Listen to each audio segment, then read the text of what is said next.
A great journey through time. Let's begin with the Xia dynasty, the very first Chinese dynasty led by Yu the Great, who controlled floods. It ended due to corruption. Next, we have the Shang dynasty, known for the first writing on oracle bones and its Bronze Age culture. It fell when Zhou Wu defeated its last ruler. Then came to the Zhou dynasty, the longest dynasty in Chinese history. Where Confucianism and Taoism emerged, it weakened from invasions and inner conflicts. Into the Qin dynasty, where the ambitious emperor Qin Shi Huang united China, built the Great Wall, and standardized writing, money, and laws. But his strict rule led to rebellion. Han dynasty, a golden age of culture and trade with the Silk Road expanding and Confucianism shaping government.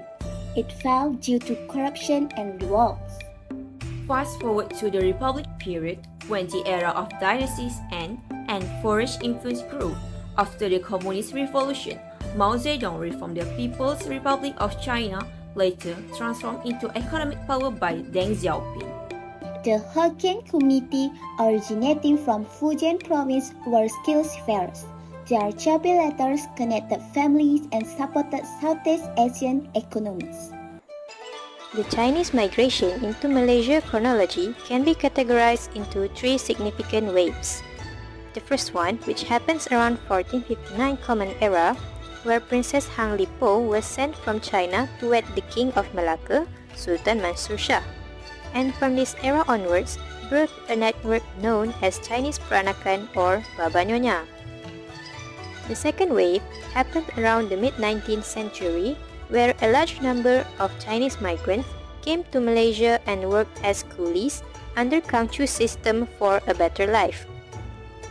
The third wave, which is around mid-2000s, as Malaysia is rapidly developing numbers of Chinese residents and well-off elites came rushing to this country to escape all the limitations in their home country.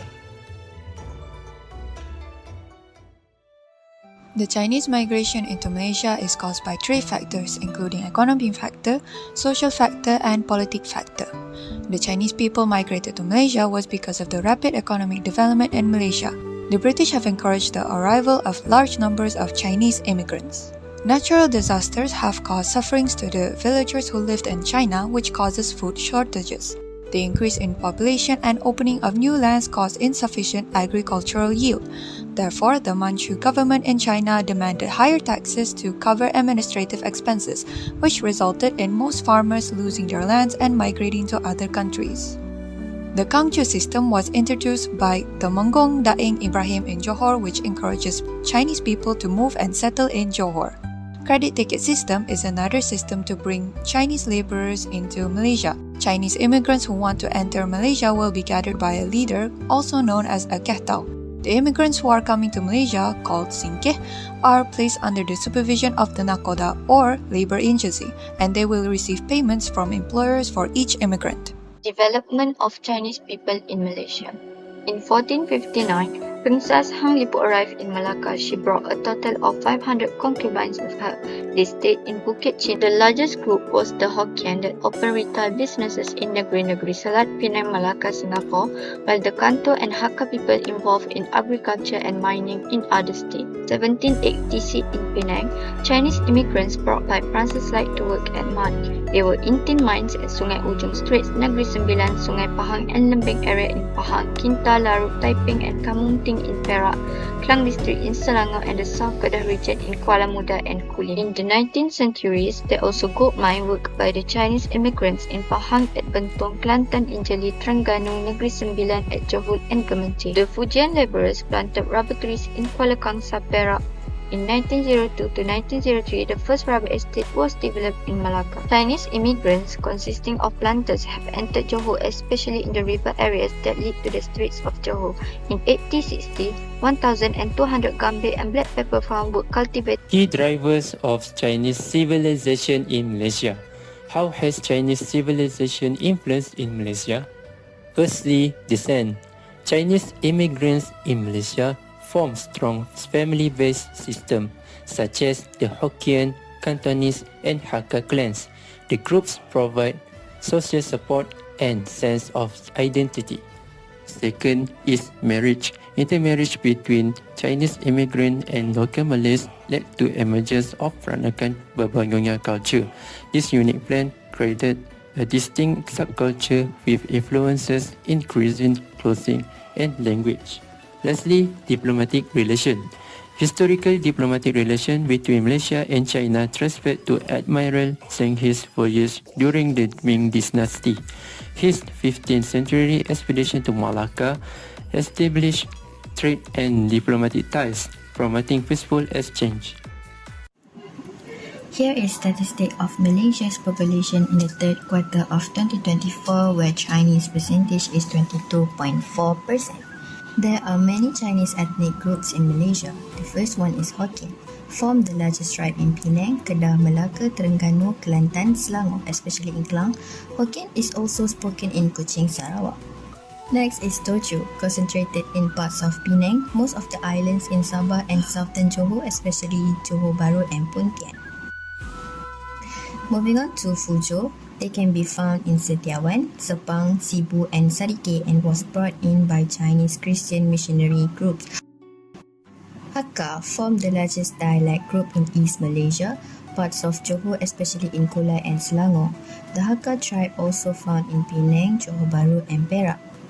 Last but not least is Cantonese. The tribe can be found in Selangor, Kuala Lumpur, Pahang, Negeri Sembilan and Perak.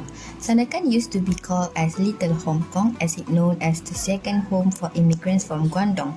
Fun fact, Cantonese language media is also broadcasted in Malaysia television channels back in the days such as RTM2 and 8TV. Chinese culture in Malaysia. Chinese New Year is considered the most important fest which celebrates the beginning of the Chinese year based on the traditional Chinese lunisolar calendar and officially ends 14 days later with the Lantern Festival.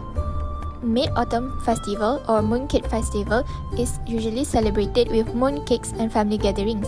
Chinese is considered one of the most artful cultures to mankind, including ceramic painting, music and dances like the Beijing Opera and Lion Dance, architecture, calligraphy, and also the classical literature like Journey to the West and Dream of the Red Chamber. Chinese language. There are many regional languages such as Mandarin, Cantonese, Hokkien, Hakka, and also others. They use Chinese characters known as Hanzi. There are also tones in Mandarin where it holds meaning of a word.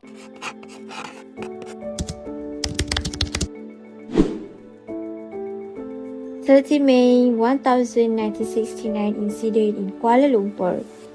These racial conflicts between the Malay and Chinese communities left an indelible mark on the nation's history. The unrest began after tensions from the general election escalated into violent communal clashes. The incident symbolized the deep-seated ethnic division in Malaysia at the time.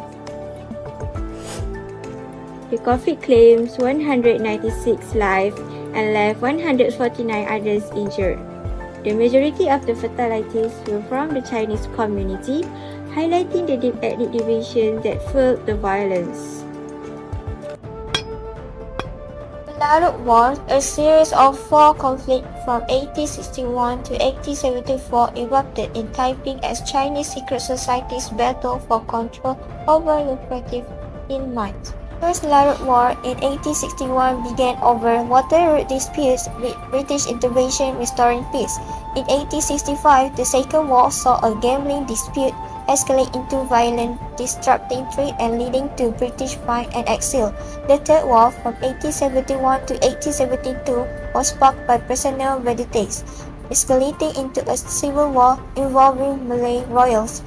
The Fourth War in 1873 saw large-scale destruction, forcing both sides to seek British intervention. The conflict ended with the Bangkok Treaty in 1874. The impact from this war were economic disruption, British intervention, division of mining areas, and Taiping rise.